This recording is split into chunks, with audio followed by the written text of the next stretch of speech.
In today's video, I'm going to teach you how to create a practice company in QuickBooks Online. If you're new to QuickBooks or want a safe place to test workflows, a practice company is the perfect sandbox. It's a fully functional sample file with fake customers, vendors, and transactions, so you can explore features, try out ideas, and build confidence without touching your real books. Nothing you do in the sample impacts your live data, which makes it ideal for training, troubleshooting, or simply learning by doing. Let's start by opening QuickBooks Online in your web browser and signing in as you normally would.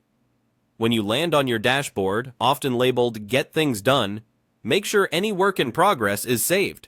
Switching to the sample file opens a separate environment, so it's a good habit to wrap up edits first. If you like to compare screens as you practice, you can keep your current tab on your real company and open the sample in a new tab, which makes side-by-side learning easier. Now, look to the top right corner of QuickBooks for the Settings menu. You'll see it represented by a small gear icon. Click that gear to reveal the full menu. This menu is your control center for global settings, lists, and tools.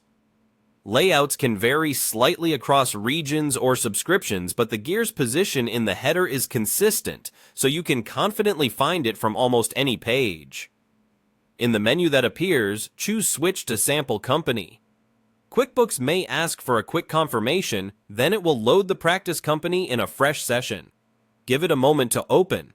Once you're inside, you'll notice realistic sample data already in place. This lets you create test invoices, categorize expenses, reconcile sample bank accounts, and run reports to see how changes flow through the system.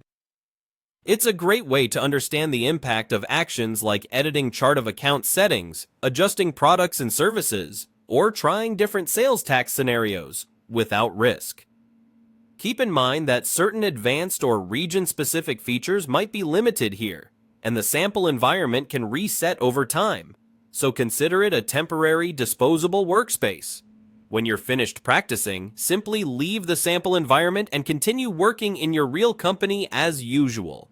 To get the most from this space, try mirroring tasks you perform each month. Create a customer, record a payment, match a bank transaction, or tweak an invoice template, so you can refine your process before applying it to live data. And that's all there is to it. Open QuickBooks, use the settings gear, and select Switch to Sample Company. Enjoy exploring safely and confidently.